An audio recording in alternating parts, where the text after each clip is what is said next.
ஒரு படத்துக்கே 100 கோடிக்கு மேல் சம்பளம் வாங்கும் உச்ச நடிகர்.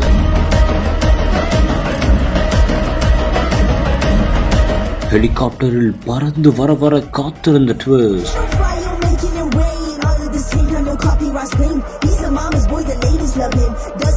பாலிவுட் நடிகர் அக்ஷய் குமார் ஹெலிகாப்டர் மூலம் குருவாயூர் கோவிலுக்கு சென்றுள்ளார். அப்போது அவருக்கு அரசு சார்பில் உற்சாக வரவேற்பும் அளிக்கப்பட்டுள்ளது. மேலும் அவர் பயபக்தியுடன் வெள்ளை நிற உடையில் அவர் பக்திமயமாக மாறினார். இந்த ஒரு காணொளி சமூக வலைதளங்களில் தற்போது வைரலாக பரவியும் வருகிறது.